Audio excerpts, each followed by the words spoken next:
SBRForum's Inside the Lines is brought to you by Ladbrokes. We are previewing the college bowls here at SBRForum Videos. I'm Peter Loshak. We're talking right now with Jeff Grant, sports betting writer for the Bleacher Report and very, very popular football analyst in SBR Videos all season long. Jeff, thanks for doing this call with us.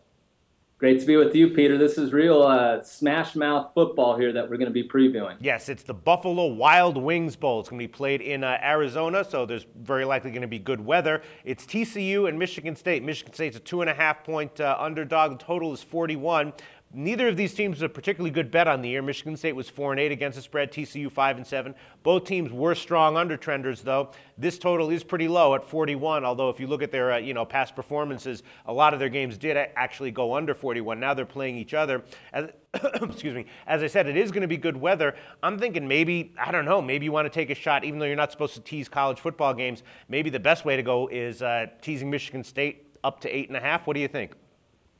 I think you could go that way because of how many close games Michigan State has played this year. Yeah. They had a 7-game streak this year, Peter, when all 7 of those games were decided by 4 points or less.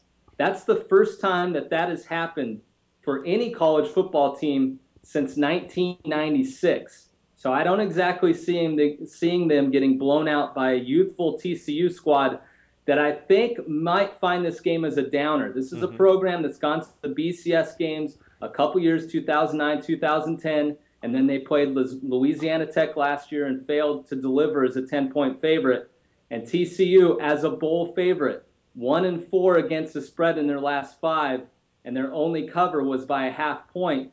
So with two very similar teams, I do like the fact that Michigan State also went in and beat Minnesota to become bowl eligible, and now all the talk with Mark D'Antonio in the program, Peter, is the fact that they don't want to go to 6-7. They'd rather have it 7-6 for the final season record. Yeah, for sure. So you would lean towards Michigan State just on the spread anyway. My first inclination when you gave me this game, Peter, was I was automatically going to play the underdog, and it really handicapped to that direction.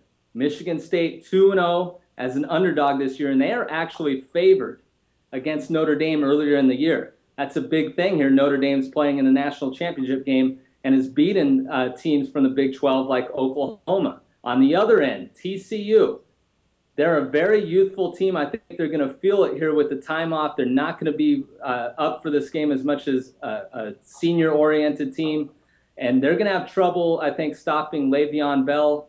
And this is the first time TCU is going to be favored since October 20th. They've been an underdog in 5 consecutive games. I don't like playing a favorite, especially in a bowl game, after being an underdog for basically their entire conference schedule. Yeah, the only thing that makes me a little bit nervous is that Michigan State, their quarterback is very inconsistent. It's not like he's one of these guys who's like maybe a little bit less talented, but pretty consistent, which would make me like the teaser a lot more. He's kind of inconsistent, so sometimes he really shines, and at other times he just is, delivers a dud. So I'm thinking maybe Michigan State, maybe on the money line, or even up at like -2 or something like that at big plus odds. Yeah, I mean, I'd stick with the teaser idea, if anything. A lot of the times with underdogs in bowl games, too, Peter, the way to play them are by the money line. If you look at the historical, in the last few years, I've been handicapping basically full-time since 2006. You'll notice a lot of times the winner of these bowl games will cover the spread, even with a double-digit underdog. A lot of times that's a motivational factor. So I think you could play with the money line here in Michigan State, and I think you should grab +3. I'm seeing at Bovada right now. Yeah. I would absolutely grab that because I see this game kicking off in the 1.5 to 1 point range as people start reading a little bit more about this and seeing all the close games Michigan State has played. Okay, and before we wrap it up, I'm sure you looked at this, and I'm sure a lot of people are wondering about it. 41 total, very low total, but 2 very defense-oriented teams, low-scoring teams. Do you have any opinion on the total? I have no opinion on the total because I could see this going under 41. TCU is a very similar opponent to, say, a Notre Dame, a Boise State, and both those games that Michigan State played against those teams went under the total. And a key statistic with TCU, they've been known as a physical team, but they played in the Big 12, a non-physical conference. An interesting statistic for them is the teams that have played them have gone 0-8 the following week. But now They match up with a physical Big Ten team that's not going to be overmatched on a grass field there in Phoenix. So I expect Michigan State to possibly pull off the upset like you're seeing. Okay, great preview, Jeff Grant. Thanks so much. Thank you.